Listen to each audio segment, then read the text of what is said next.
one. Oh yeah, what's up everybody? Welcome to the Artist of Data Science Happy Hour. It is Friday, March 18th. I'm back. I'm hosting the session today. Shout out to everybody who took care of the sessions for me over the last few weeks. Antonio and Vin and Mark. You guys were such a help. If I'm missing anybody who helped take care of it, like my apologies, but I appreciate you guys so much for taking care of the office hours. I'll be back for the next couple weeks, but you won't want to miss who's going to be hosting in April. So in April, we've got Sadie St. Lawrence taking over. We've got Ken G taking over. Makiko is going to be taking over. It'll be a fun time. So definitely be sure to come and hang out. I'm still waiting for the insurance to do some work on my basement and get me back set up. So I'm still without any place to record, without any recording equipment or anything of the like. So hopefully you guys don't mind my low quality audio. Either way, man, super excited to be here. Shout out to the people that supported the show last week through buying me a coffee. Rest assured, I'm not using that stuff to buy coffee. It's being used to help buy new equipment and pay for the editing costs of this podcast because that is getting a little bit out of hand. Shout out to Gina and Makiko and Naresh who helped out. As always, there's a link right there in the podcast that you can podcast show notes that you can use to support the show, or just say hi, say thank you for doing it. I'm happy with that too. By the way, if you guys have any things that you want me to talk about or anything that you want me to discuss, feel free to shoot me a message. Y'all know my email address, theartistofdatascience@gmail.com. I'm kind of going through a bit of a dry spell for content ideas. I think that's because just a lot of stress going on, a lot of stuff happening. Hopefully you get a chance to tune into the podcast episode that was released today. Got the one and only Joe Reese released that episode today. So I had a good time with Joe. So do check that out. This was a previously recorded episode. All episodes are previously recorded, obviously, but this one was streamed live on LinkedIn. So if you missed the live stream, this can be your opportunity to check out the show itself. So huge shout out to everybody that is joining us. Russell, Vin, Auntie, Gina, Makiko, Naresh, Jacob. I'm so excited to have all you guys here, man. Thank you all so much for being here. Huge cheers to everyone. Drinking some fermented grape juice. So let's kick this session off with a question. So I'm curious, right? Where do you go after data science, right? Like if you wanted to make a pivot out of data science, where do you go with your skill sets, right? I'm asking this question just because I'm curious to see, what other options might be available to people, right? Some people might enter the field of data science and they think that this is exactly what it is that they want to be doing. They're like, oh yes, I'm going to be building models. I'm going to be doing all this amazing predictive analytics and predictive modeling and all this great stuff. And then they go to work and it's essentially just analytics and dashboarding and things like that, which maybe doesn't align well with what they thought it would be. And they might want to make a pivot out of data science. Where would they go? What are some options that people have? Let's go to Vin, then let's go to Makiko. And Russell, I'm going to put you on mute for the time being because there's some clacking coming from the keyboards there. Vin, go for it. I've been told that I'm highly qualified to be a Walmart greeter. So I've got a backup plan just in case I ever have to do something else. I think, from a data scientist, you can go straight to CEO. And I think that's kind of the interesting pivot that you can make, is that you can go from data science to pretty much any of those C-suite leadership roles and be successful because data is so important. So many business models are now being built on data in one way, shape, or form. They're being built on machine learning or rebuilt on machine learning. And so if I was going to apply for a real job someday, which required me to put a shirt on that's nicer than the one I have, I'd probably try chasing a CEO gig down. That's interesting perspective, like straight to CEO. Like how much experience would a data scientist need to go from let's just say, their beginning of their career, maybe their first role to like a CEO role? I think you need a lot of experience on the leadership side because you're leading an organization. So you have to have gone from I led a team to I led a business unit or group to I've led an organization, of cross-functional, different mentalities, different objectives. I've handled investors, I've handled the board before. But it's kind of funny if you come out of a startup, especially as a data scientist, you've done a lot of that. It's insane how much, as soon as people realize you can do data, you can present, you can do the visualization side of it, all of a sudden everybody wants you in on investor pitches and high level meetings. And anytime that they have to present any sort of data, they're like, hey, let me send you an invite to this. And so you get some pretty broad experience after like 4 or 5 years working in a startup. You've pretty much gotten most of what you need from the investor side and from the external facing side of it.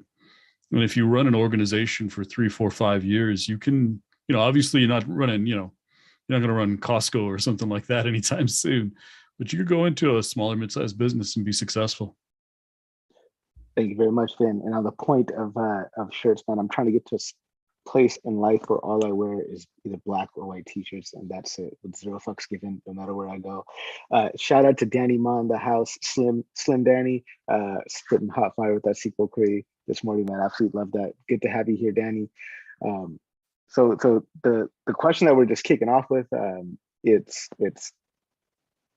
let's say you broke into data science, you did the thing for a while, and you're kind of figuring out that, okay, this might not be the right fit for me. I've put out all this time and energy and effort to break into data science. Now I'm coming to the realization that it might not be for me.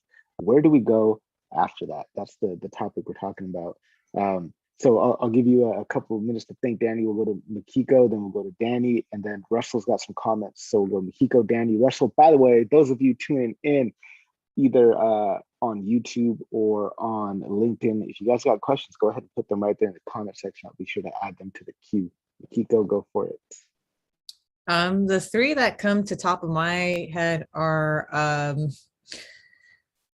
content creator, because we know people here who are content creators. But seriously though, like, I think it's funny because there's a couple different gaps, right? There is how data professionals understand data science, machine learning, right? And there are gaps there, right? Then there's the next layer of air gap between like people who are in tech and versus people who are out of tech. So I think a lot of content creation, sometimes it's like we're creating content for people like us, but I think there's like a huge gap in opportunity for creating content for people who are not like us. So for example, like my parents, they are operating in a world that is increasingly like data science, machine learning driven. They get these credit card offers and my dad swears that they picked him for it. I'm like, no, Dad, it's you fit the persona of a schmuck. It's not that they point at you as a schmuck, right? But like the thing is, there is something to be said for the fact that like there are increasing sort of structural how should I put inequalities, right? It's not just inequality in terms of wealth and income, but it's also an understanding of like kind of the systems that run people's lives, right? So I think there is a huge opportunity there, especially for people who are sort of like multi faceted and creative folks, which I think everyone on this call is, frankly. I think the other second area of opportunity is product management. That's a really, really, really big thing. And that kind of aligns with like Vin's, you could become a CEO. Definitely, if you want to create like an ML or AI driven startup or an ML AI like native product, and you're good with talking with people, that's really valuable because a lot of traditional engineers, they operate in like one sort of world or one sort of epoch, shall we say, which was like pre-data and pre-ML. And that sometimes influences product decisions in a way that is bad. And the third part is pivoting to more of an engineering role, which is what I did. I pivoted to ML engineering and then I pivoted to ML ops. Now, it seems like I'm kind of stuck between like ML ops and like data engineering and infrastructure. But it's super valuable because at the end of the day, my internal users are data scientists. So it's helpful to have that mindset of who are my people that I'm walking in their shoes to create better experiences. Mikiko, thank you so much. Danny, let's hear from you. By the way, man, good to see you again. As always, it's been quite some time. So it's a pleasure to chat with you, man.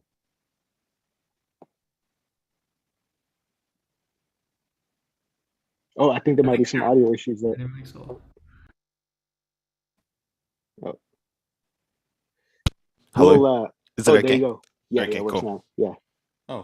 Oh, I know why. All right, I can fix that. There might be a popping sound. No, sounds good. Sounds good. All right, we good? We good? Yep. Okay, cool, sweet. Sorry about that. Hey everyone, nice to see you all. I just woke up, so I'm sorry if my thoughts don't sound too coherent. So the question originally was like, you enter data science, you kind of come in, you realize that it's not a good fit for what your career aspirations are, or where you want to go in the future, for example, right?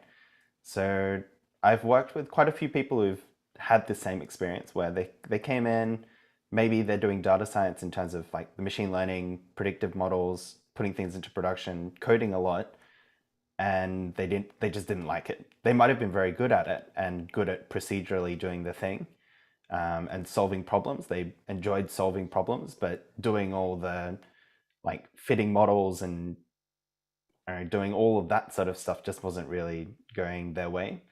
So there are a few different options, right? So one of them is, we can all agree that having these sorts of skills are really valuable, regardless of like whether you physically code the thing and apply them, or if you're leading projects to implement some sort of machine learning to make a feature smarter or make your product more data driven or anything like that.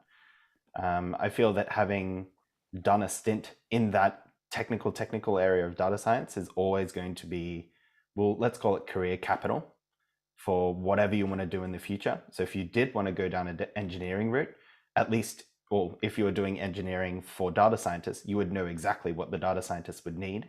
And likewise for the business side, if you wanted to go and lead projects and manage teams of data scientists, you would also know what the data scientists need. So it's kind of like, I felt earlier in my career that I wanted to be as technical as possible.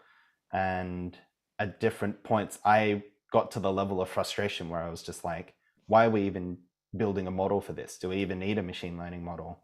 Why don't we just apply some simple heuristics and be done with it and move on to the next problem?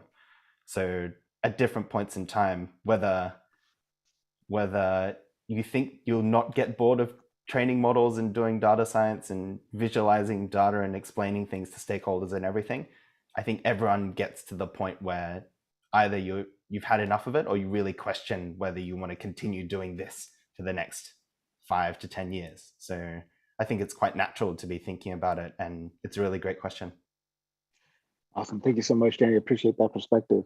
A lot of good thoughts coming in, a lot of good ideas, man. Happy to hear this. Let's go to Russell. So just for everybody that just joined in, just kind of kicked off the question, and I'll explain why I kicked off this question after we're done with this round of discussions. But the question is, let's say you did your thing in data science for a while, and now you kind of, maybe you realize that this isn't for me, or maybe you realize that this isn't all I want to do.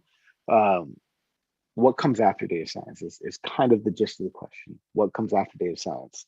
What do you do if you wanted to pivot out of data science? So let's go ahead and hear from Russell, because he had some good thoughts on there. I'd like to go to Joe Reese after this. Shout out to Ken G in the building. Good to see you, Ken. And if you guys have questions on LinkedIn or on YouTube, by all means, feel free to drop your questions in the comment. I will get to them. Let's go to Russell. Thanks, Harpreet. Yeah, so there's been great comments so far, and Mikiko kind of touched on what I wanted to say, which was product management. So depending on what the consumption product is, i.e. what the business or any of the audience is seeing, managing that and being a pivotal translator and catalyst for the data and how the consumers consume the product and the data science team or teams that create it. So if the audience needs a change or they're not understanding something so well, it's often very difficult for them to translate that into a message that the data science team can action efficiently. So having some kind of catalyst and translator there in the middle is really invaluable. And that's kind of the space that I've been in for a while. So, I'm not a data scientist. I probably was more a data analyst than a data scientist anyway in the first case. So I use data science in my day-to-day job, but I definitely wouldn't classify myself as a data scientist. But if I had to pin myself down to a single role, it would be that data catalyst, data translator. And it really is key, and it's very rewarding often. So being able to translate that frustration or thought for innovation that's coming from the consumers to something that the team can digest and implement quickly and efficiently is very good. Other than that, a wildcard solution may be sorting out Zoom backgrounds for Makiko. She's always on point, and if there's ever an opening there, Makiko, put me down for it, please. Absolutely. I have no idea what service I'm offering, but as long as it's legal and I can monetize it, I'm there. I'm there for you. I'm here to serve. AI-driven backgrounds for Zoom, right? Like you log in and like the Zoom, like the camera is going to read your facial features. It will understand your emotion and then appropriately give you the Zoom background. So, Joe, do you want to tackle this question before I go to Costa? Any thoughts here? Because I know you kind of made that pivot yourself as well. Then we'll go to Joe. We'll go to Costa. Was a question basically like what's next after data science? Yeah, pretty much. It's kind of headed in that direction now. Yeah. Yeah, nothing's next after data science. Unfortunately, your life's over, and sorry, I'm just kidding. No, I mean, I think it's just a progression, really. Like I view it as kind of like like anything else in life. Like it might be a detour, it might be a stopover, but at some point, you evolve and you kind of move on to other things. But I would say it's also very additive. And so unless you absolutely hate data science and never want anything to do with it, you're gonna probably pick up some skills and knowledge that you can use for whatever's next. So. Tech in general is an interesting field, right? I see people either they're in it for a long time. I've been in data for a long time, and to me, it's never felt like work. I just kind of like it. I nerd out on the stuff in my spare time, and it's how it's always been. But other people, like I know a lot of people. Like one guy I know, he's kind of he pieced out. He's making furniture now for the most part. Like he just doesn't want anything to do with this industry.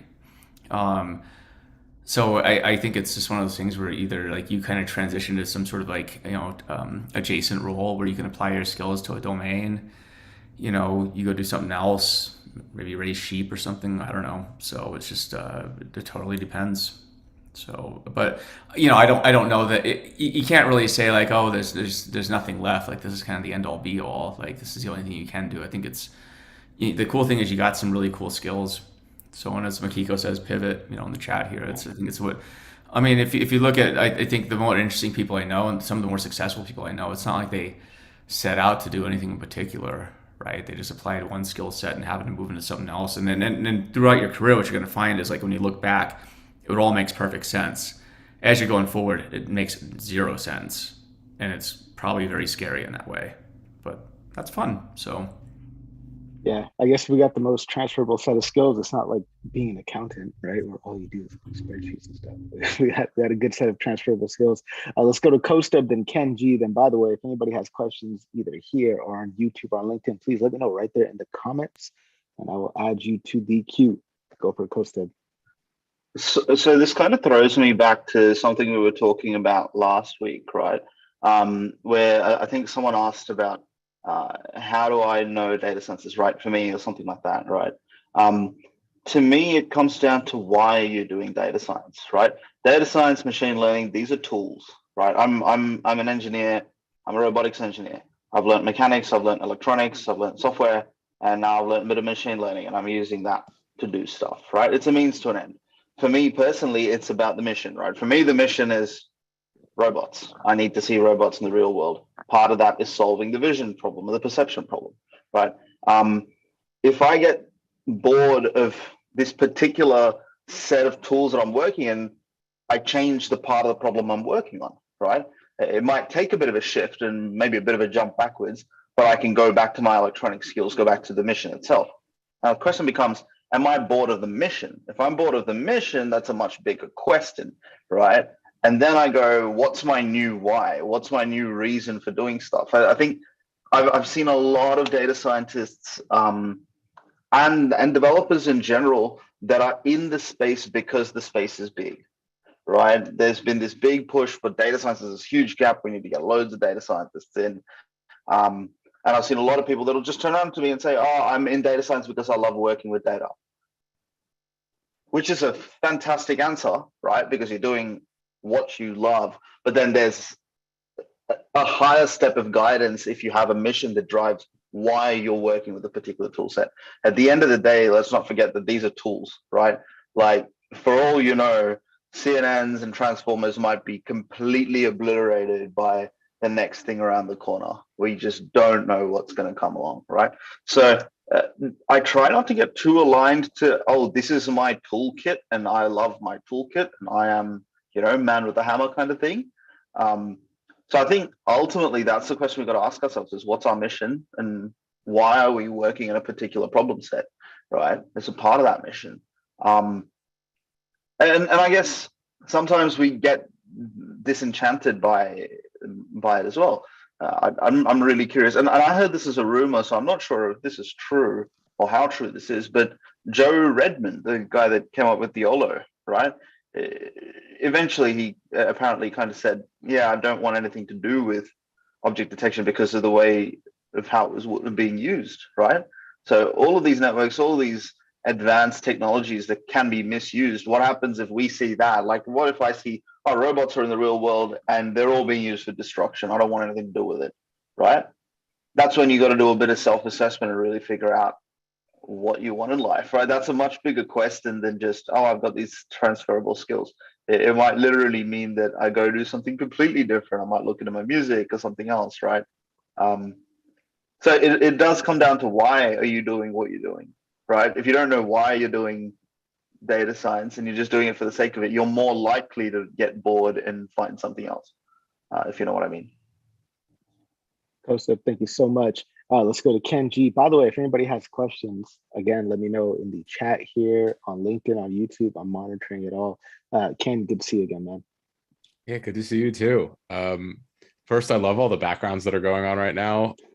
I prefer my non-virtual organized chaos in the background. But, to your point, what's after data science? This one's really interesting. I think for me, before data science, I was always interested in entrepreneurship. And I got interested in the data field because I saw there were a lot of parallels between data science and entrepreneurship, right? You're thinking about a situation quantitatively, you're building things, you're collecting information, and you're producing either a product or recommendation or whatever that might be. And I think the natural exit to data science is also something entrepreneurial. This might have been said already, and I think Joe touched on it a little bit, but like the skill set that you cultivate, the mindset, the way data scientists think, I think it really lends itself very well towards building a product, creating a platform, whatever that might be. First, you have the technical skills and you have the ability to scope and understand these problems, which to me is like two sides of the equation. The other thing you need is like knowing the right people, which I think everyone here, we're all pretty good at connecting with each other and forming a network. And then the last one is financial resources, which frankly, the data science profession also affords. So it's pretty, it's pretty interesting to me that to me, you have most of the tools that you would need. I can't think of too many other professions that set you up as well as data science does to pursue something completely on your own entrepreneurially. It could be a data related product, but running an organization, starting something, building a product, building an MVP and accelerating it, to me, again, is this very natural next step. I absolutely love that, Ken. Thank you so much. If you guys are listening to this on the podcast, pause it, go back, and make sure you watch the YouTube video because these backgrounds are way too much. These are amazing. Yeah, so Makiko was talking about content creation as the next step in data science, right? So for me, like I haven't been a quote unquote practicing data scientist in like the traditional sense for the last like 6, 7 months, right? So I moved to Comet, and my role at Comet is essentially what's called developer advocacy, right? And this is a really unique, I think, space that's well suited to me personally, where my specific knowledge fits in quite well there, because it's a combination of not only the data science aspect of stuff, but its product, its marketing, and its engineering, all kind of combined and rolled into one type of role.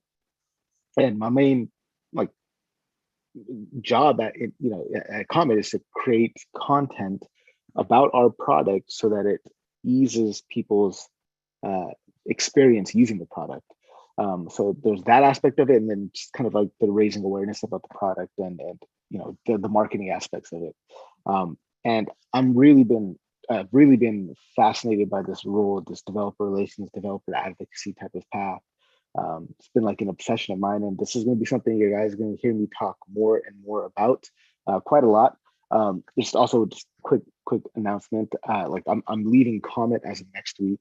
My last week at Comet is on March 25th, and I'll be going over to Pachyderm, where I'll be stretching my skills in a completely kind of different direction. It's still ML ops oriented, still ML ops related, but it's more on the data engineering kind of aspect. But my role there is going to be developer relations.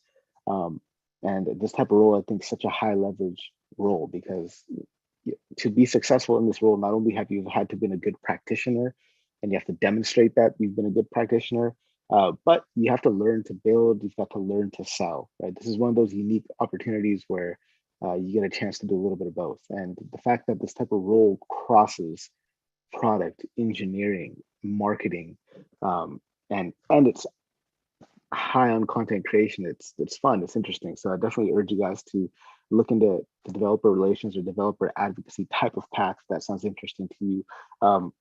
I've been knee deep or neck deep rather in study and research around this field, so you'll hear me do a lot more content around that in the coming weeks. But yeah, like, been a great ride at Comet. Absolutely enjoyed working there. Had a great team.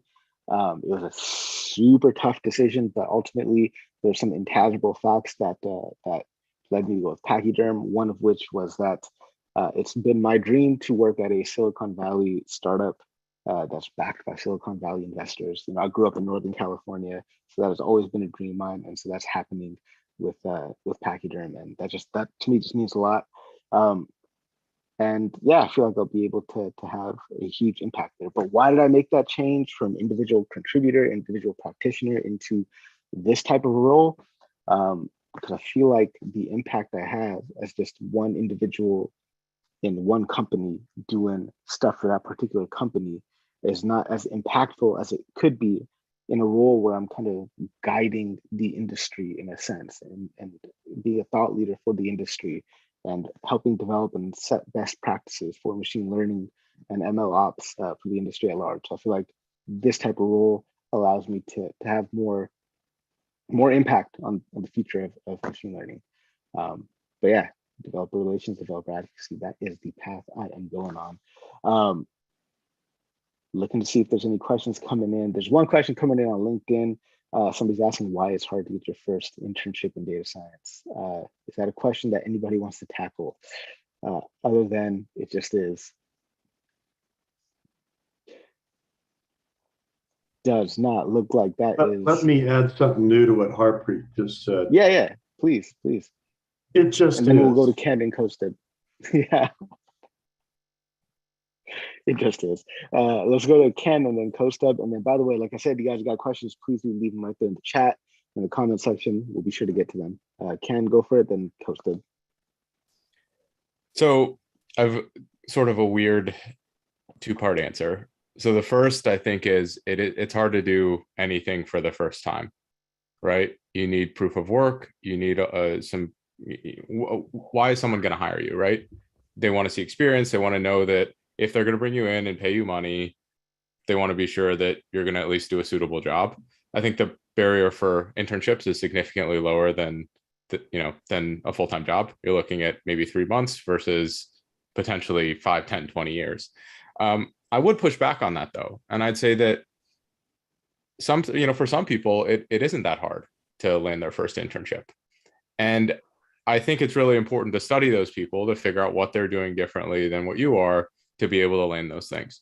So I think the first thing that a lot of people who are really doing well at landing these internships are doing is they're finding experience in other places. Maybe they haven't had a previous internship before, but maybe they've done some volunteer work. Maybe they've done research. Maybe they've done these other things that someone can look at and say, okay, well, this is a corollary for internship experience. This is real experience that other people who are also applying to this internship don't have.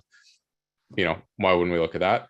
Another thing is a portfolio, right? If you have a really strong portfolio compared to everyone else who's applying for that internship, you're probably not going to have a hard time getting internships because you've already differentiated yourself.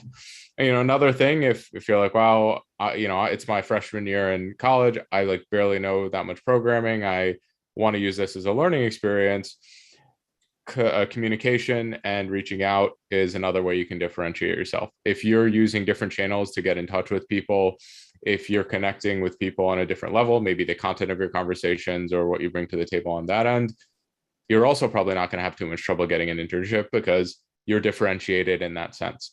So I think about rather than thinking about what you're doing the same as other people, think about what you're doing differently from them, what makes you stand out. Because at the internship level, a lot of the candidates are very similar, right? Like most of them haven't had internships, most of them have had XYZ classes, and they don't have that much to show for it. Just a small differentiator can make it from very difficult to relatively easy. Ken, thank you so much.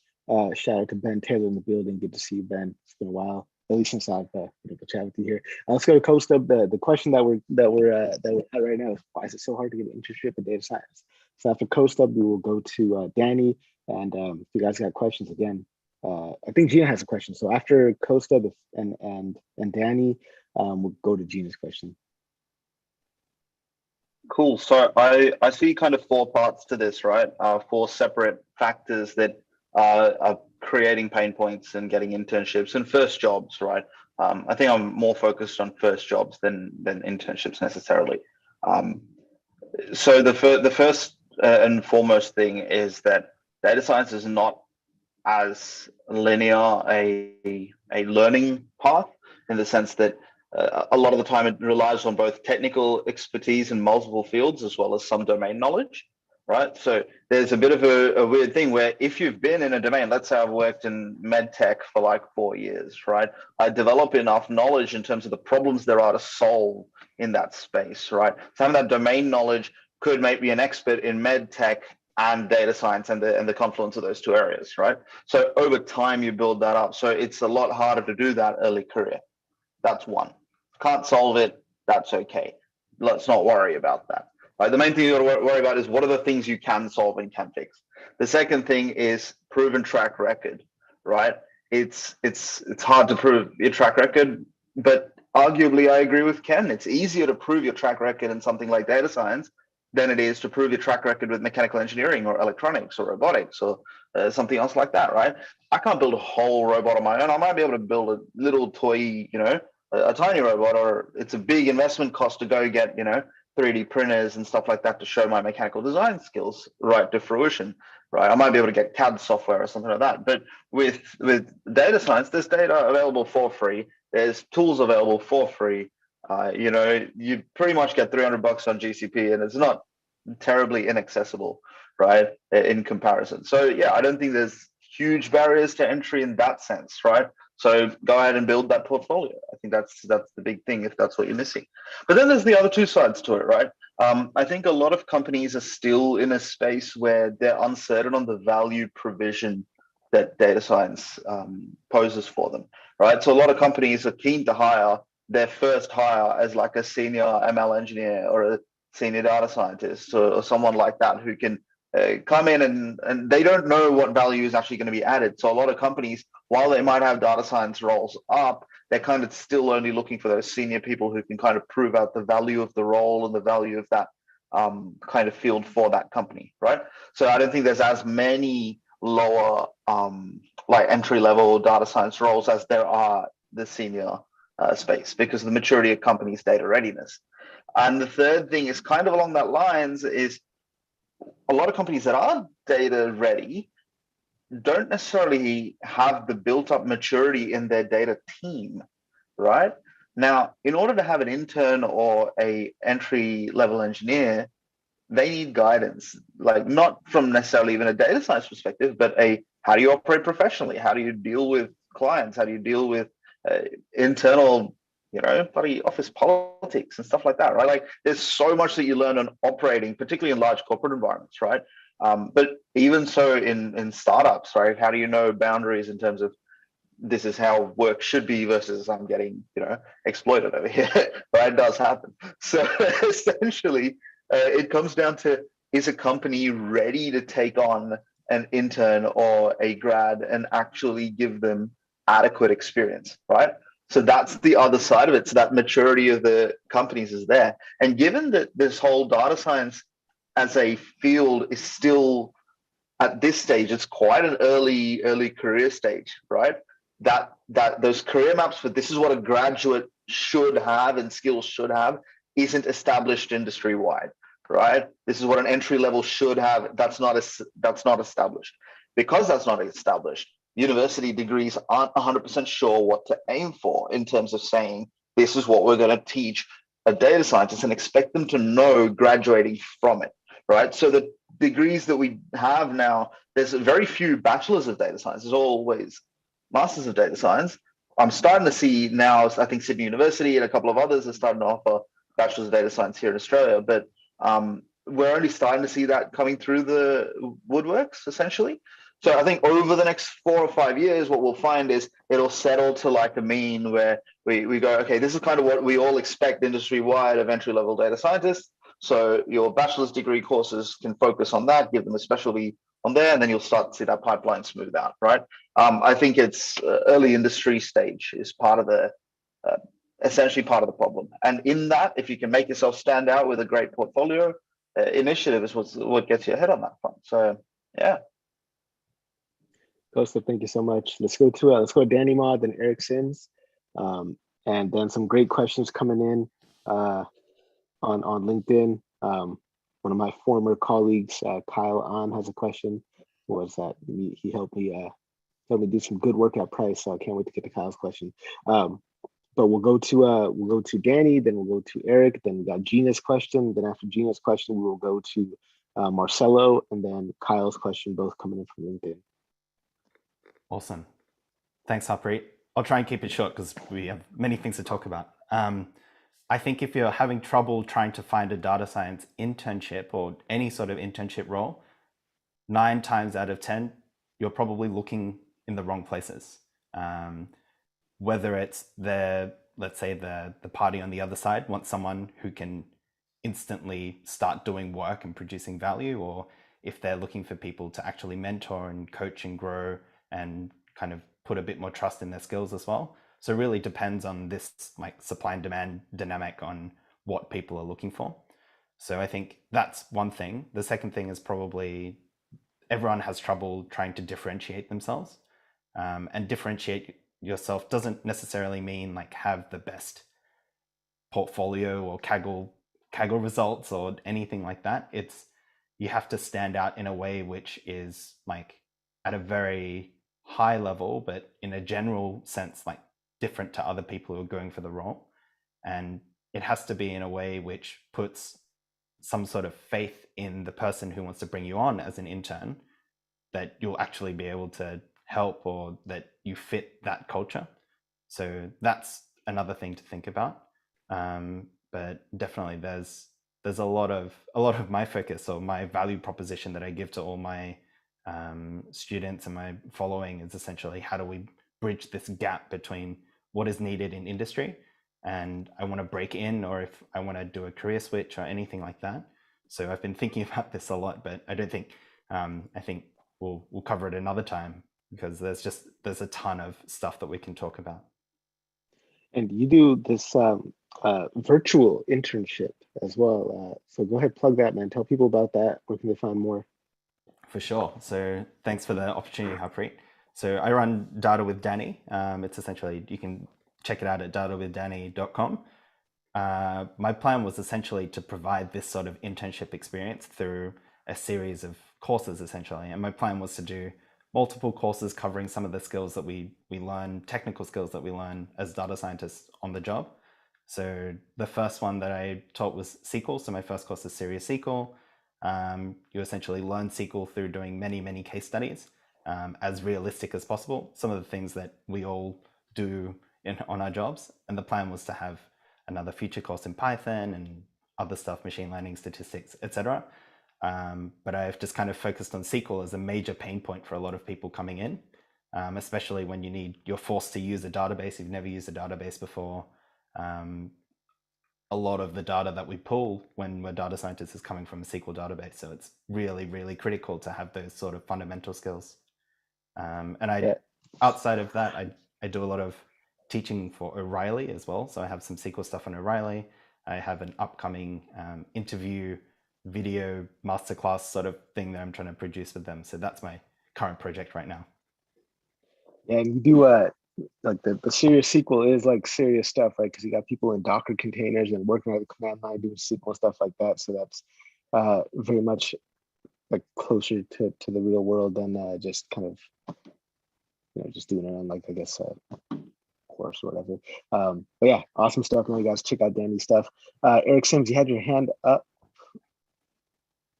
Yeah, I just had a couple of quick little things. I was thinking about how we started this off talking about, what kind of comes after data science with the internship thing. It's like, what comes before data science? A lot of people talk about transitioning because they've got work experience or whatever. But, I have to think about also like what kind of internship is someone looking for, and what kind of internship are they ready for? Do you really need to get a data science internship, like in quotes, or can you get a marketing internship and bring a data mindset? Because I would say, I haven't ever had a data science internship, but I would say that I worked with data long before I worked in data, right? Because there are lots of opportunities for that. The other piece, kind of, I think, well, along with what Danny was saying, was talk to people. Like if someone sends me a hey message and a resume, I'm not going to help them. But if somebody sends me a project that they worked on or that they're working on and they ask me for feedback, I am all ears. They didn't even ask me for an internship in our first interaction. Sweet. But then if they want to talk to me about it later, that's great. That's way better, because then I've at least seen some of their work and talked to them and, like cultivate a little bit of a relationship with people. Thank you so much. Makiko, go for it. Yeah, I guess the other 2 or 3 points I want to add in there are, first off, an internship is not a prerequisite for success, like later on in one's career. Like I'm sitting on some of these panels for MailChimp, and these interns are like scary. Like, oh my God, the kids are all right. They are doing great from a skills and experience perspective. Sometimes when decisions are made, it's not even about the skill set of the individual. It's sometimes the consideration is literally like, are they closer to graduation and will they accept a full-time offer from us? Because I think companies who have a very like healthy expectation relationship with their internship programs, like they understand that it's a time commitment.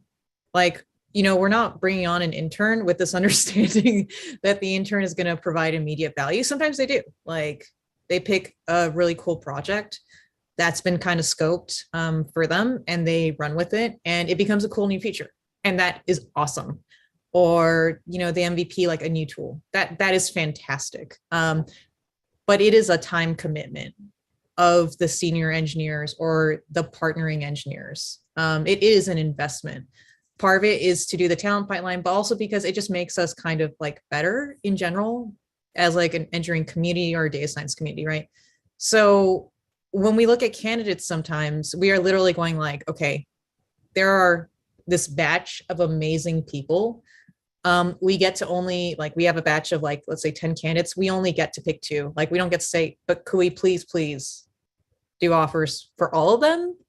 and then get like 5 engineers. And it's like, no, the budget is for 2. Right. And a lot of times it's literally like this person is closest to graduation. So we'll be able to like pull them in. And those conversations sometimes come up, but like sometimes it's not really like about the intern skill. But the other part too, right, is if these people come back later on, like we'll probably want to hire them. And like for me personally, I would not have been able to get into like the MailChimp internship program. Like I look at the people that we're sort of considering, and it's like, wow, like I'm really not, I was not there like at that age, right? But I was able to get in as a full-time engineer, and a huge part of that is because of some years of work under my belt. Some experience with key stakeholder management, sort of broad exposure to other areas. And a lot of it is because at the engineering level or the data scientist level, or like the senior data scientist, whatever, a lot of times you're expected to kind of scope your own projects. So the requirements for being hired as a full-time or whatever, it's going to be different from an internship. So I would say like if someone can't get like an internship like out of the program, it's not like the death knell for like the rest of your career. That's just not really the way it works, right? But also too, sometimes there are factors out of one's control. And the reality is that data science is a super, super popular field. And it's also, unfortunately, the dump bucket for like everything. So whether someone is interested in data engineering or ML ops or like DevOps or even product management, like a lot of people just go straight there. And sometimes like by actually choosing like something different, like Eric mentioned, if you go into like more of a marketing or something else, it's less competitive, but you still get the same experience and you can still brand it. And honestly, I think that's a strategy that, if I recall, some of us on this call have used, of getting into less competitive programs and then transferring to more competitive ones, because sometimes it's just easier to do the transfer over as opposed to doing like the direct line. So for me, that was the case. So it's not the end of the world if you don't get an internship. It's totally cool. Makiko, thank you so much. So shout out to Mark. Mark is in the building. Mark, do you want to talk about internships real quick? Yeah, so what was the original question? So I have a lot of thoughts on internships. It's very top of mind right now, but I want to make sure I answer the original question. The original question was, why is getting a data science internship so hard? That was the question. Definitely. So I'm actually actively interviewing interns right now at Humu. We have a role up, and so now recruiting is just pulling me in randomly. I'll come to work and be like, "Hey, you have an interview today." I'm like, "Great." I enjoy interviews, and similar to what Mihiko said, yeah, these interns are scary. Like they're so good.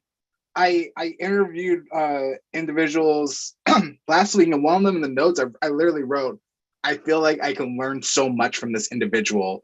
Please hire them." Right. So like I'm learning so much from an intern joining, is this depth of skill. But I think something that I think a lot of at least early career, like I didn't realize at first, was cool. You have the technical skills, you can do analysis, you may build a model or write some great code, but there's a huge difference between someone directing you to do that and you execute on that, and you being able to identify opportunities and scope it out yourself and just handle yourself through that process. And so for me, that's been a huge difference between being early career, getting my first kind of entry level data science job, and now being a senior data scientist, is actually my technical skills. They have improved, but what's improved way more and what kind of got me the promotion was my ability to self-manage myself. And so interns are coming in not only with their kind of technical skills was there, but if you can show your ability just to take a project on your own, and instead of coming to me saying like, what do I do next, to actually be like, here are my thoughts, and I engage with that, I can provide way better mentorship to you, and that'll be a much better kind of internship relationship for that. And so some of the top things that I'm really seeing for applying for internships, at least through the pipeline when I review projects and whatnot, is your ability to clearly, you can do the data, that's great, but your ability to clearly communicate to others, that goes a long way. So I'm currently, so for context, my job, Humu, we're currently hiring interns right now, but we're not actively posting it, because if we put a post out, 100, 200, 300 entry level people are just going to scramble to it, and it's going to make it really hard. So we just been actively like going through LinkedIn referrals and stuff like that. Things that say, like, when people reach out to me, I get kind of two reaches out. One of them is like, hey, give me a job. I ignore those. There's nothing I can do to help you with that. Then there's some people who are like, hey, I'm interested in Humu. Here's a blog article I wrote.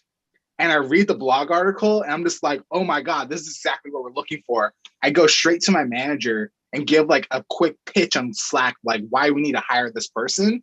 And then I refer them over and they get an interview. And so thinking of other ways to best like set yourself up is actually not the technical skills, in my opinion. I think it's being able to communicate your value, even if you're at an intern level. That felt very rambly, but those are my thoughts right now.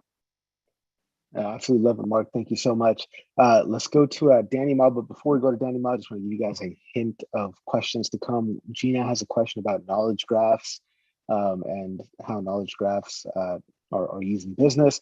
Marcelo has a question about AutoML and what that means for the future of data engineering and machine learning engineering. My former colleague at Price, Kyle Ahn, has a question about software engineering, machine learning engineering converging to software engineering and what the future of that looks like. Pavan has a question about 10x growth for AI and ML and something about the future of quantum computing. And then Anaksha has a question about what makes a good portfolio. So a lot of good questions coming up in the pipeline. Make sure you guys stick around. Let's go to Danny. Then after Danny, we're gonna go to Gina's question. Okay, so I wanted to add just one thing on Mark's point about releasing the job ad for Humu for a data science internship. So I had a really good buddy working at Amazon who had a similar sort of problem. So what they did was they put up two roles side by side. One, it's exactly the same position. One was a data science, entry-level data science position, and another one was an entry-level BI engineer position. The sort of skills that they need were exactly the same, only the title was changed. And he got absolutely slammed for the entry-level data science position, but there were probably 10% of the volume was going for the BI engineer role.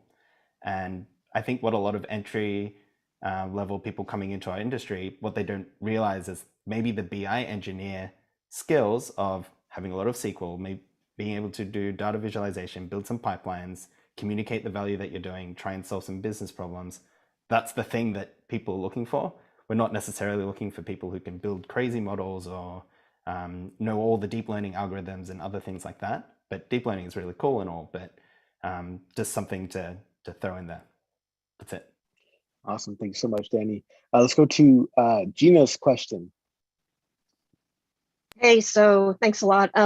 We do have a lot of questions in the chat, so I'm willing to table this one. But my question had to do with knowledge graphs. And I hear so much about knowledge graphs as the way to go and, how exciting an area it is. And I honestly don't know that much about knowledge graphs. And I also don't know that much about, therefore, how they're applied in business. So, maybe speed round. I'm not sure. I don't know if that's possible for knowledge graphs, but that was my question. Great question. I wish David Knickerbocker was there. I feel like he'd be a good resource for that. Let's go to Vim for knowledge. Let's kick off the discussion on knowledge graphs. Eric, do you think this would be something you might be able to jump in on as well? I'll wait until afterwards. If Vim leaves any knowledge left. The knowledge graphs are, that's complicated. It's a big question because there's a lot of different use cases for it. You can embed domain knowledge in knowledge graphs, and you can actually train deep learning models with some basic domain knowledge. Using a knowledge graph, you can even start overlapping with a very basic causal graph, because knowledge graphs can contain causal relationships or they can propose them. You can discover knowledge graphs in a number of different ways. You can go through text analytics and you can begin to mine text for causal relationships and build knowledge graphs through text. There's a ton of different applications. The hardest thing about every single one of them is when the knowledge graph gets too big, how do you validate it? And so that's been kind of the stumbling point, is that you get to a point where it's so big that it's unmanageable and unverifiable on the edges. You look at the main center that everybody's going to be using, and there's enough use cases and enough people playing with it to validate. But then you get to the edges and weird stuff happens, and you get, it, especially if you start relying on it for anything.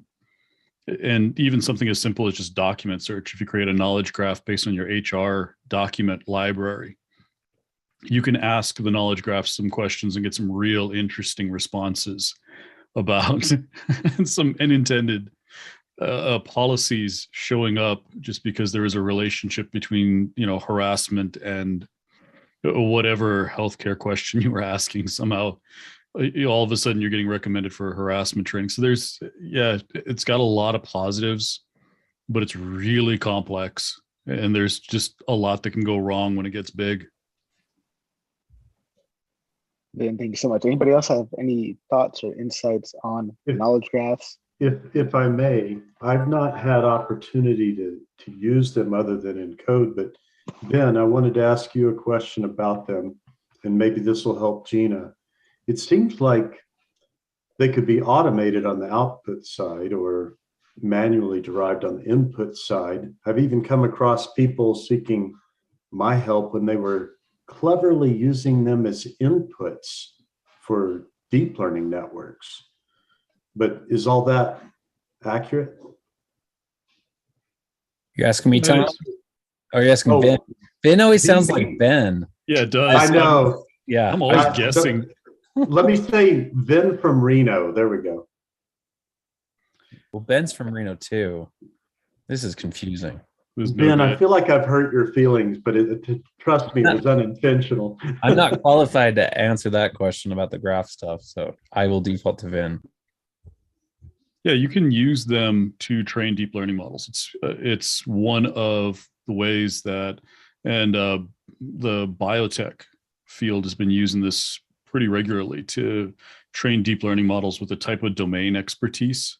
And it's, when I say that, it sounds a whole lot smarter than it really is, but the knowledge graph itself creates a really crude ontology for domain knowledge, or at least embedding some domain knowledge into the deep learning model. And it doesn't have to learn as much because it's not relearning all the basics, and you can actually improve the ontology or improve the knowledge graph and make the deep learning model train a little bit faster. So you can definitely do some things with a knowledge graph and use it to train deep learning models. But it's really hard to build any sort of ontology and validate any sort of ontology. And you can do it in an automated fashion, but at some point you have to figure out how to say what's accurate and what isn't. And the less data you have around a particular part of the knowledge graph, the more uncertain it gets. Ben, thank you so much. Gina, hopefully that helps. And I need I think some self-study along these lines will help. I did listen to Ken G's podcast with Ben from back in September, and you guys touched on that somewhat, and a lot of other great topics too. So thank you very much, guys, for those thoughts. Shout out to Ken's Staver's podcast. Recently crossed the 5,000 subscriber mark on YouTube and 200,000 downloads. God damn, that's insane, man. Good job, Ken G. Shout out to Kyle on in the building. Kyle and I used to work together at Price Industries. Kyle took my prototypes and made them into a reality and helped drive business value. Kyle, we're going to get to your question after we get to Marcella's question, so sit tight, man. But it is good to see you again. By the way, dude, Kyle's like one of the smartest kids that I know. He's freaking amazing. You guys should all connect with Kyle. All right, so Marcella's question coming in is coming in from LinkedIn. With AutoML evolving, do you think the future of this career will be centered in the ingestion, data engineering, and or deployment, machine learning engineering, or AutoML will never completely replace the function? Man, I was hoping Ben would be here because I would love to get Ben's perspective on that. Mark, go for it. Yeah, so regarding the auto ML, I was recently reviewing a vendor and just really like a pitch with them, just to kind of see what it's about and like a potential use cases for it. And one thing that really popped out to me that I didn't consider until I went through the kind of like the sales pitch was that when you do auto ML, the ML component is generated by the vendor and stored by the vendor. And so it creates like this potential bottleneck or this potential reliance on a vendor where your IP is tied to them. And so say for instance, like the vendor got sold to someone else, or you have to go switch services or for some reason, that's gonna be a huge pain making that switch. And I know you can export kind of like the hyperparameters and all those things, so there are ways around it. But that was an edge case that I considered when I'm still trying to learn about, like, is there a way to kind of get around this where if we want to like leverage auto ML, but we're not stuck with them if you want to do more kind of complicated things? So not necessarily a full answer, but something that really popped up recently that was very top of mind. Mark, thank you so much. Let's go to Meikiko. I think as long as you have broke startups, you're not going to have full adoption of auto ML. I know that's like super salty, but like so okay, so auto ML, right? So these things that we talk about, like feature generation, model training, model testing, observability, deployment, retraining, the closest thing we've gotten to that are like Comet ML, maybe Neptune, Google's Vertex AI, maybe AWS's SageMaker. And you still need so much there just to make things work, right? So even like, I think the part that is surprising to me, but it's kind of like hopeful in a way, is that even in conversations with like senior and like staff and principal, like ML engineers, data scientists, data engineers, software engineers, there's not really this sense of like all our work is going to get automated out, because a lot of these decisions are really hard. So like even if you were to literally like do push button, like let's say we have a push button to deploy like a recommendation system versus like a forecasting system, and let's say there's like certain latency requirements on like the front end, like one has to be real time, the other one is batch. Like even kind of humans disagree on what is the right, like what design pattern do you use? So where I see kind of things like being helped, right? So for example, like a lot of times AutoML is literally like try a bunch of different model architectures and try a bunch of different like tuning parameters and pick the one that works. Like I think that's kind of the state where it's at right now. That's obviously like super helpful. But like you still have to somehow like input, for example, if you want to like make sure that your model is not biased, you still have to determine what those segments are, right? And there's still going to be like data regulation and like management requirements. And also goes back to the whole like system design's like super hard. Like it is really hard. Even like senior staffs, like they struggle with this. So I see like certain parts of low hanging fruit being automated, but even then, like that knowledge of how things work, like 1 to 2 layers down, that still has to be with a human. Because the minute something breaks and like you need like support to go on it, or you have to troubleshoot, like we're still helping engineers like literally troubleshoot their GitHub issues. And like GitHub is one of the things that like literally every single like engineer and analyst can kind of agree on, hypothetically. So if we then start going into the more abstract areas like model training, deploying like a container versus serverless versus whatever, yeah, it's a hot mess. I feel good about job prospects for myself, like, in the next 40, 50 years, at least as long as I'm on this planet, assuming it doesn't get nuked by a bunch of competing superpowers. But all said and done, I think it's still going to be like a good career, good career there. Hiko, thank you so much. Point of clarification though, Comet ML is not a AutoML platform. Comet is a experiment management platform. So essentially just helping you manage and keep track of your deep learning experiments. Also, the new product we just launched is model production monitoring. So that helps you essentially monitor drift, concept drift, data drift, and things like that. I still am an employee of Comet for the next week. So shout out to Comet. Even though I'm leaving Comet, doesn't mean that our relationship there is finished. You'll still see me supporting them in various forms. Shout out to Comet. You guys should try it if you are doing deep learning. Let's go to Eric, then Tom, then Danny, and then we'll go to Kyle's question. Eric, Yep. Go for it. Just something small. I'm going to take a little bit of a different tact and assume this person's maybe asking about AutoML because they're wondering if they should, learn to code or if data scientists need to code or if it's all just going to be automated. Somebody asked about that on LinkedIn recently, and I kind of had a thought about it that I'd never really considered before, and that was, we get all in a huff about this with data science, but nobody's ever does a doctor need to know how to do surgery? Nobody cares. Some doctors know how to do surgery, some doctors don't know how to do surgery, and there's going to be a need for both types of doctors or whatever, right?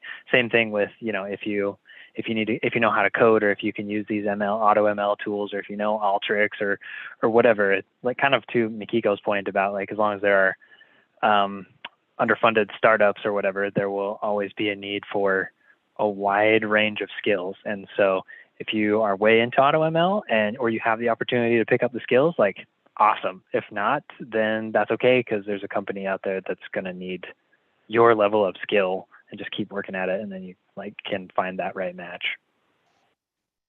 Yeah, I've been seeing this week as well a lot of debate. I mean, maybe it's just my feed popping up, but I've seen quite a few posts talking about AutoML. Yeah, just learn to code. It's just a good skill to have. Let's go to Tom, and then I think Russell wanted to have some input as well. So maybe Tom, Russell, then Danny, and then Kyle's question.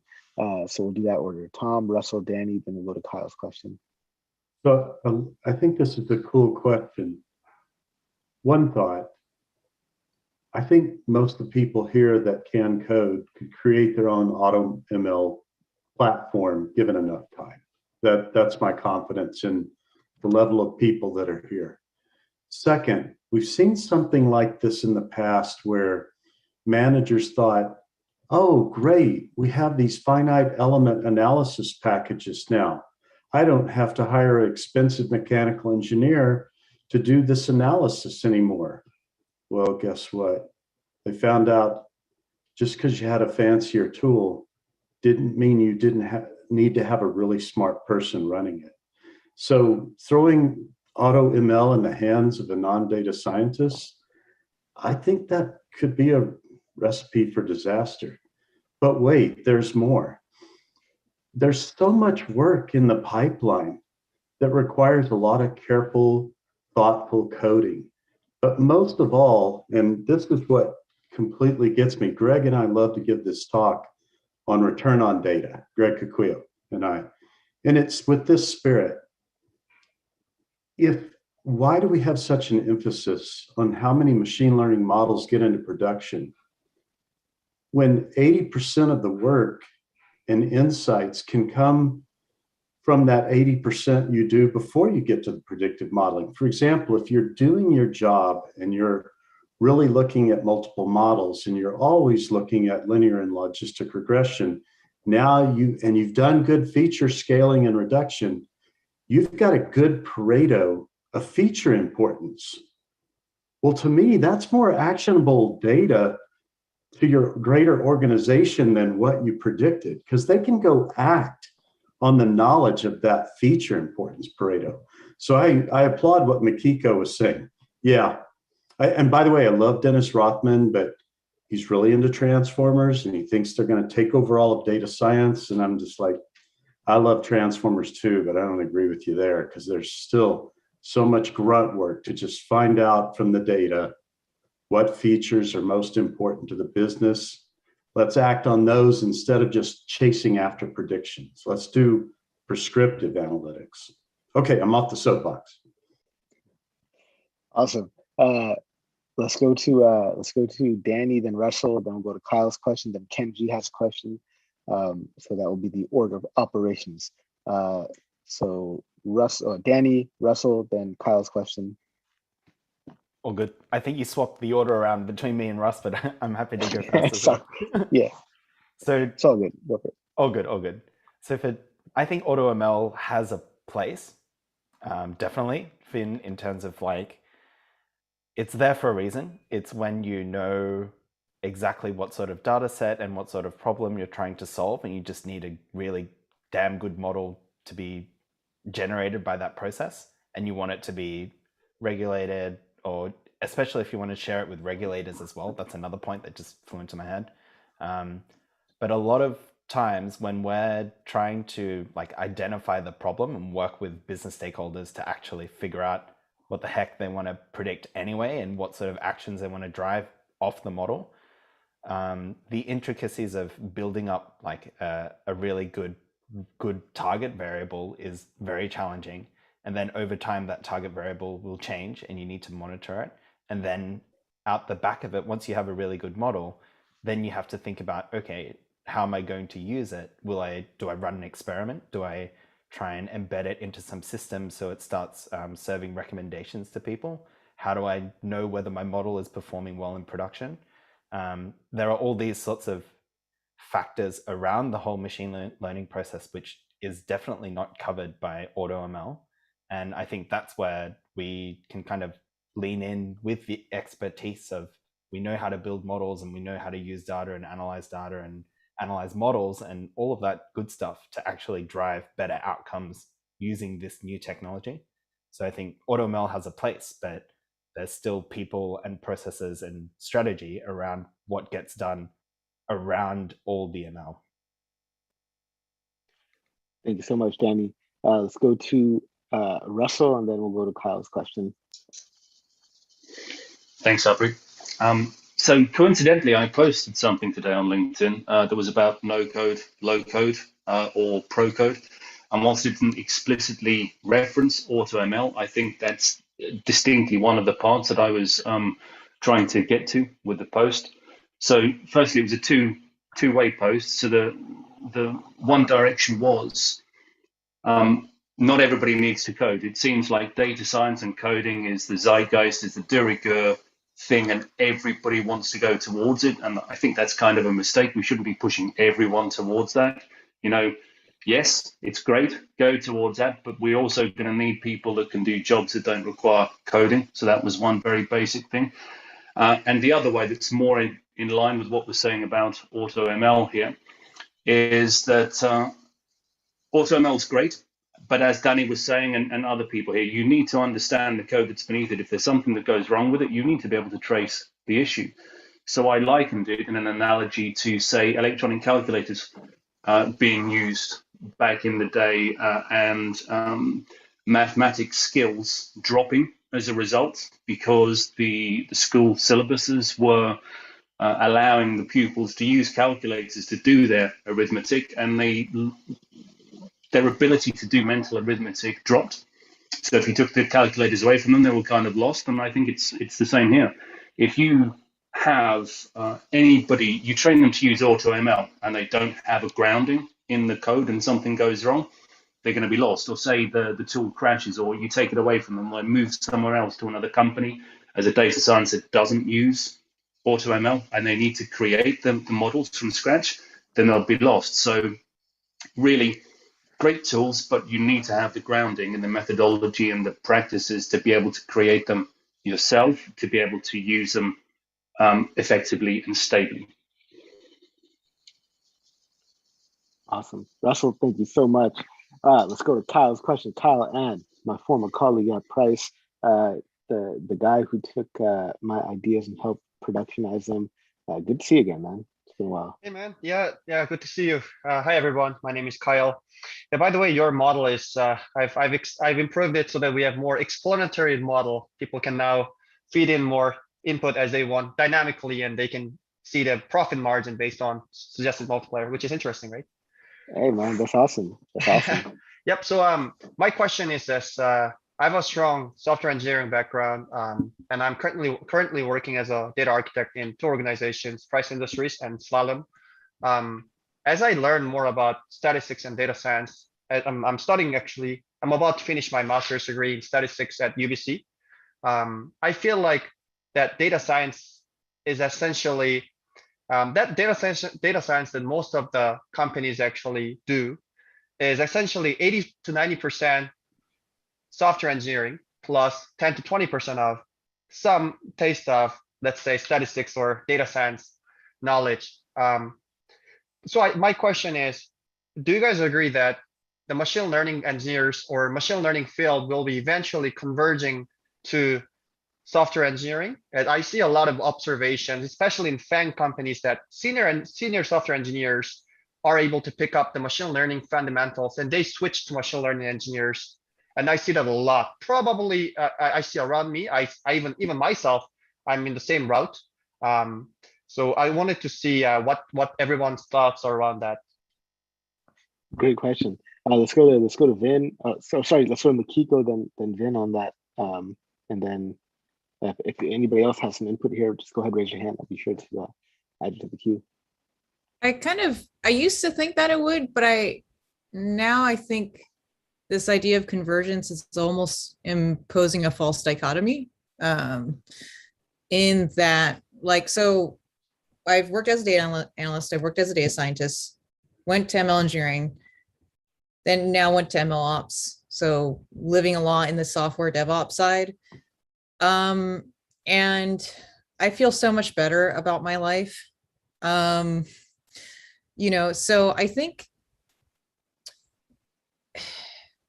at the end of the day, I think you're still going to have personas of work that people like doing and are attracted to.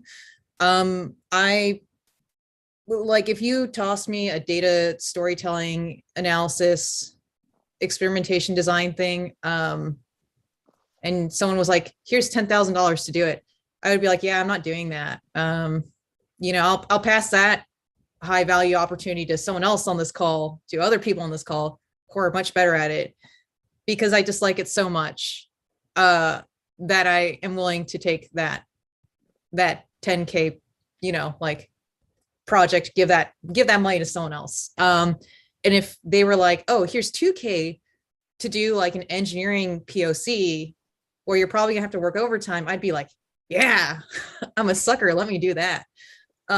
Because I just genuinely like the work better. But I think in a lot of companies, like, you do need that explored. So there's a couple things I see missing from companies that do just treat it as an engineering exercise. One, when stuff goes wrong with their data, like there's changes in their data distribution drift, they have no idea why.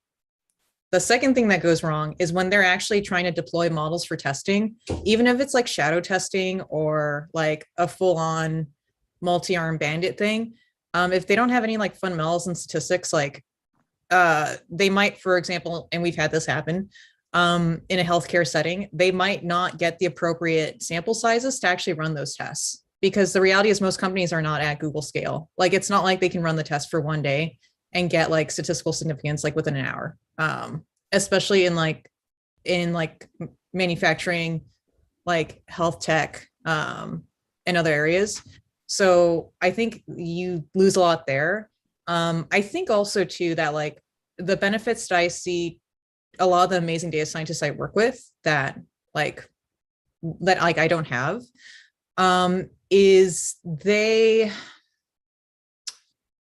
are willing to kind of go explore, and they're willing to generate lots of ideas, and like they love reading research papers and all that. I also love learning, but my learning style is just way different. Like for me, it's how do I optimize? How do I create the least worst architecture is what they say, right? As a system design. And I'm willing to kind of help them out with like the more engineering stuff. But, some people, I think they gravitate towards that. And for me as an engineer, I'm like, I can respect the value of that exploratory work, that statistical sort of deep knowledge, that appreciation for experimental design. I can appreciate it and also not want to do it. And the best part is, like, in a lot of companies, they also appreciate that distinction. Some people would argue that's not a good one, but I think a lot of companies, they will continue to invest in that as long as universities are like pumping out PhDs. Or better yet, even for cutting edge research like robotics, computer vision, all that. You can't always think scale. Sometimes you literally have to do something manual in that area to even get a product that is worth like productizing. So that's I think maybe I should frame my question in another way. I agree that data scientists will never go away. We need statisticians. We need someone to make the decision. We need someone to make the call. My question is whether ML engineers who are in between data scientists, let's say statistician and software engineering, will eventually convert to software engineering, and the data scientists will be serving more pure statistical and data science role, and not be required to understand system designs and software engineering, and software engineers and machine learning and ML engineers will be, basically boom, converged. That was my question. I never thought that statisticians, they existed for hundreds of years. Data scientists will exist for 100 years. But what about the ML engineers who are currently booming in the current decade, right? That was my question. A lot of people are interested in ML engineers, and that's a big buzzword. But what's the future of ML engineers? Is it convergence to software engineers, or will they be a distinct field going forward as well? Let's go to Vin, then Danny, then Kenji, and then after Ken, we'll see if there's any other input. If there's no other input, then we'll go straight to Ken's question. We'll go Vin, Danny, then Ken. So I think what we're all missing, and it's kind of funny that we're all in data science, but we're all missing sort of the fact that data science isn't software development. And so what ML engineers do right now is going to evolve. We're going to start having, because when you think about software development, the valuable thing that you create is the code. And the code is what does most of the functionality. And it does, so the platform itself doesn't get any better until the code gets better. But models use data. And that's a completely different paradigm. It's not the code. And so when you talk about an ML engineer, it's less about what they code and more about how they architect for that new paradigm. Because that's totally different. I mean, think about it. The platform gets better as you feed it better data. It's not about code anymore. Your model becomes more functional as you feed it more data, better data. And so an ML engineer is not focused on code. I know they write code and they have to be super technical and they have to have a strong understanding of architecture. But you have to realize that what an ML engineer is going to be doing over the next probably 10 years is more focused on improving models, not using code, and architecting increasingly less code reliance into the platform and creating essentially a model that handles all of the functionality. And it improves as data improves, it improves as the architecture improves, as you come up with potentially novel architectures. But you don't have to write a whole lot of code to get any of that to happen. And the platform is really the thing that software developers are going to be focused on, is building the platform so that anybody who's paying money, uses the platform to get access to the model or to get access to the data. And so the platform itself kind of becomes irrelevant. It's almost like coding is one of those things you want to commoditize because it's not adding as much value. It's just a bunch of APIs. So that's, and that's where you want to think about machine learning engineers, is what we do with them now is not what we'll do with them over the next 10 years. And thank you so much. We'll go Danny and then to Kenji. I also think that the whole ML and software engineering, it kind of grew out of a need of having more robust systems for machine learning, essentially. Before we had any of these larger platforms and frameworks, we would just kind of code everything ourselves. So it would be like end-to-end, pretty poorly written code, depending on your software engineering skills. But it would work, right? And it would bring value to businesses. So then business essentially went, okay, let's get this really good so things won't break anymore. But over time, as Vin was saying, I think the focus will probably shift to something different over time. It might be like building scale systems, which scale even further, or maybe more robust systems, which don't need as much maintenance, or different things like that. I think some of the ML that we're seeing now is how to hook in with the data engineering teams to do fully automated machine learning, like fully automated, like building target variables, making the drift calculations, and making it all work within the database environment. So that stuff is something which could work down the end, but it's like no longer machine learning engineering, and it's like a mixture of data science, machine learning, data engineering, all put together. I also think that I've worked with a lot of software engineers who wanted to transition into ML engineering because it's like the hot new thing. And they're really proficient at it, but there's still like a fundamental gap which is missing of like the machine learning knowledge. It's not necessarily like math and stats or anything like that, but it's like, how do you build a good model using data? How do you use it to solve problems? How do you know if something's gone wrong? I think that's the gap for all of the software engineers, like pure software engineers and designers or system design folks who want to move into that space. But it's surprisingly not difficult to learn that stuff. You just need to build a model and try it. And then over time, you just figure out what went wrong. So yeah, I think it might not converge in the end, but there'll definitely be like more and more overlap over time. Yeah, I mean, that the convergence to me, like just thinking about it out loud, it sounds like the convergence is in like ML ops, right? So the ML ops side of things, I feel like is kind of where that convergence is happening. So maybe not a full-on convergence, but there's a little bit of a stopgap, I guess, for lack of a better word. But Ken, let's hear from you. Yeah, really quickly. I'm not sure if I even really agree that there's going to be aggressive convergence. I mean, if you look at the larger trend of positions in the domain, I mean, like 7-8 years ago, you pretty much only heard about data scientists, right? And then the field was broken down and fragmented more. You have data engineers, you have data analysts, you have ML, machine learning engineers, you have all these different more specialized positions. And I think the trend in the industry is generally going towards more specialization. So I would expect that we'll see like ML engineers having more tools that are specifically relevant to them and less relevant for the average software engineer as well. So in my mind, like I think that there's a probability it goes any direction. There's no way I can predict the future, but my bet is looking at like the larger trend and saying, hey, we're seeing more specialization. There's probably going to be a better definition of what a machine learning engineer is in 5 years than what we have now. Very much like how some of these other roles have been hopefully better defined over time. So again, that would be how I would go about thinking about that problem.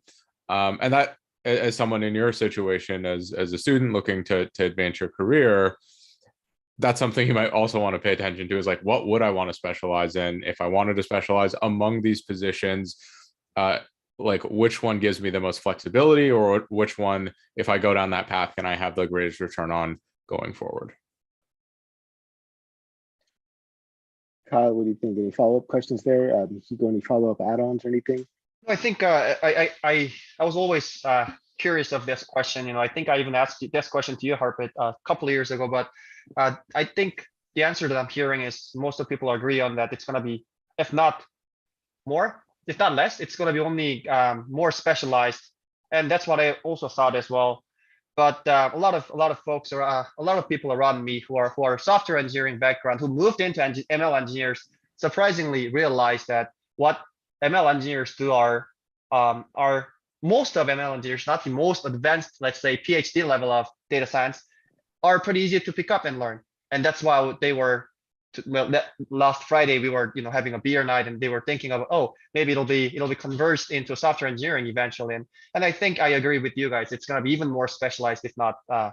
Yep. Thanks for all the valuable thoughts. Kyle, thanks so much for swinging by. We're gonna have to connect offline. I want to hear what how you've built on top of that model that we had. I'm excited to for sure. Right on. So let's go to Ken's question. Ken had a question. Good question here. So I'm excited to get to that. Yeah, I mean, this one's, I think, pretty interesting. It's more of a like a brainstorm type of thing than it would be a question. But I mean, with what's going on globally with Ukraine and Russia right now, I'm interested in how data science or data scientists uniquely could provide value to everything that's going on there. So something that I've been very interested in this whole conflict for a while. I read this book called Sandworm that talks about like the state-sponsored hacking that Russia's been doing, and essentially like crushing the Ukraine and testing cyber weapons on them since around 2014. And there seems to be a very clear application of what people can do in the cyber and in the hacking communities around how to help the situation there. We also saw an incredible outreach of help during the COVID pandemic from data scientists and aggregating data and making it more tangible and like useful to people. And so my thought is, I mean, obviously this is very different than the COVID scenario, but how can data be leveraged to help improve the quality of information? How can data be leveraged, or data science tools be leveraged to like help save people's lives in some sense? I think that that's a kind of important and interesting question to bring up in a discussion setting. Great question, Ken. I'd love to hear from folks, man, to get the brainstorm going. Vin, what do you think?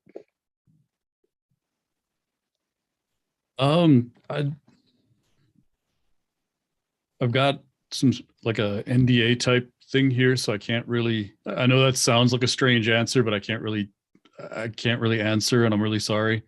It sounds horrible. I wish I had something to contribute. Yeah. Anybody else, man? Like, it's a good question. Like, I wish I had some ideas here. Makiko, let's go to Makiko, and then Mark. Then anybody else, if you guys want to jump in, just go ahead, raise your hand. So there were two interesting trends that were going on. One was crypto donations to both sides of the conflict. I'll let Mark talk more about that one. The one I will sort of bring up is documenting war crimes. So digital forensics and the deep fakes that have been starting to circulate. And that is really important, especially because I don't know if people saw this, but I think over at The Hague, there was the ICJ. So normally they're responsible for prosecuting crimes like Bosnia, Rwanda, you name it. Normally those kinds of cases land up there. And I think there was I want to go back and see this, but essentially there are 15 members on the court. It was, I think, 13 versus 2 or something like that, with Russia and China basically voting against, sort of, one of those statements that they make as if things will be better. And it's kind of important because in a lot of times, a lot of these war crimes, they do indirectly get documented, either through like GPS locations or through photos or things that are shared on social media. But a lot of times, and I think this is actually one of the issues that Facebook has had, honestly, because they've had some instances of human rights abuses and all that. They're not always able to catch it, or if there is like videos or things like that that get passed around, a lot of times it's using old footage that's been restitched for propaganda. So I think that's kind of an important sort of area that like data science can help. One of them is like being able to discern if a video is in fact a deepfake.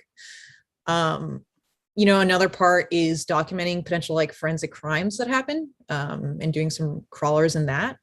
And also providing like better speech translation, because the thing is like there's a lot of different perspectives and narratives going on. Even within our household, we have a lot of debates about this because some people in India, they have a slightly different perspective on Russia's behavior and actions. Some people, family members, like it's just very geo-specific, right? So I think that's an important area. It's unfortunate because frankly, it's a little bit after the fact.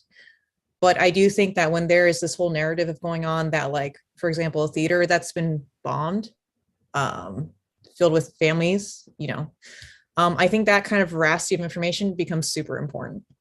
So sad, but it's needed. Mark, let's hear from you.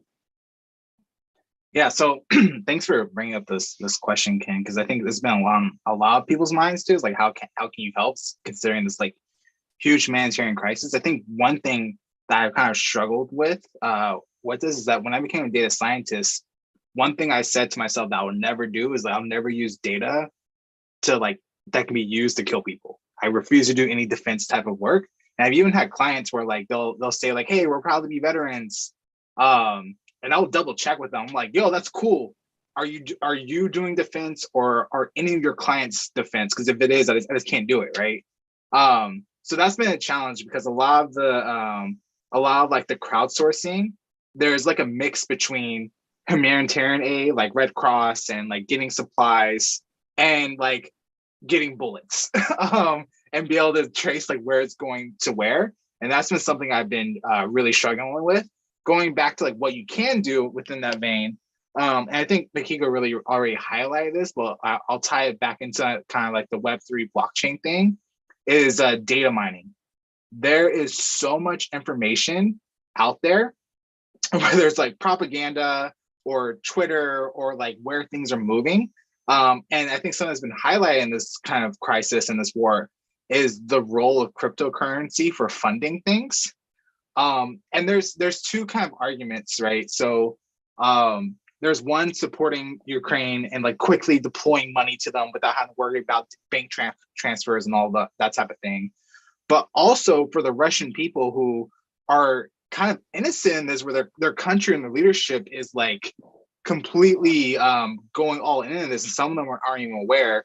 Again, I may be falling for propaganda myself, so I need to double check that. But I was, hearing soldiers not aware, they thought they're just doing a training mission and didn't know they're actually going into war. So there's these things called bank runs where everyone's going to the bank to pull out money, and therefore there's no money in the bank. And so that's one of like the big draws of cryptocurrency, is that you don't have to worry about bank runs. And so if you're just a citizen who's like protesting against the war, now you're impacted because of these sanctions and whatnot that are kind of outside of your control. And so blockchain adds this interesting dynamic in cryptocurrency where, one, you can subvert these sanctions. Either you're innocent kind of bystander stuck with your government or the government itself. But on the other side, you're able to deploy kind of transactions.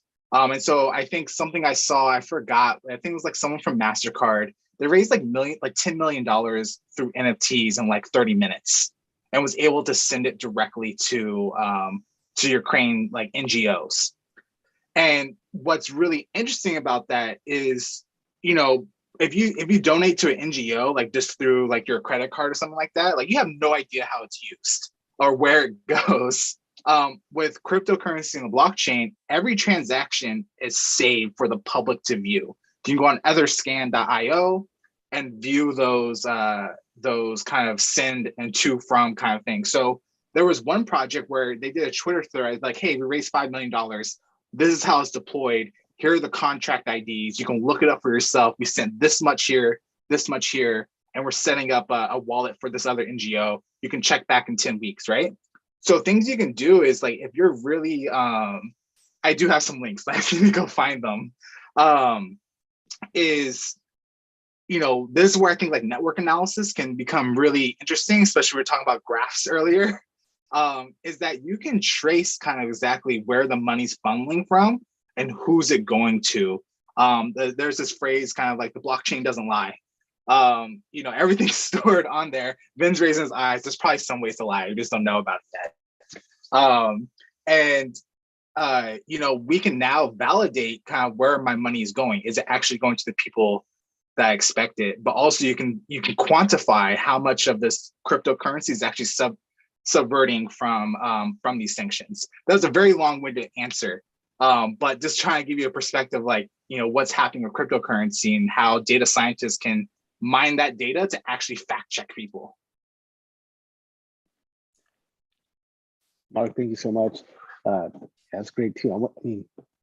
That's a good question, Ken. I wish I could think of some idea that could help with this. Closest thing that is coming to my mind is, can we help match refugees to potential host families, right?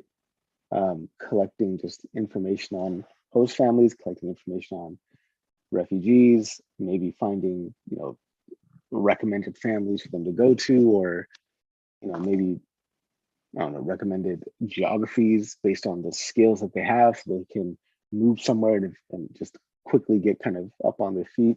Yeah, I'm not too sure, but let's hear from Makiko on this. Fun fact, there is a kid who did that. He put together a website to do that. He was also apparently the same kid who put together one of the most popular COVID trackers. Oh. So for people who are like, what is my perfect internship project? Honestly, sometimes it's just getting something out. Doesn't even have to be like the most amazing web app in the world. And it's like a very stripped down version of like Airbnb. So he did do that. I mean, how about just a call to, like, leaders out there? Because, at Comet, a lot of our engineering staff is Ukrainian. And I know that in tech, there's a lot of Ukrainian folks in tech.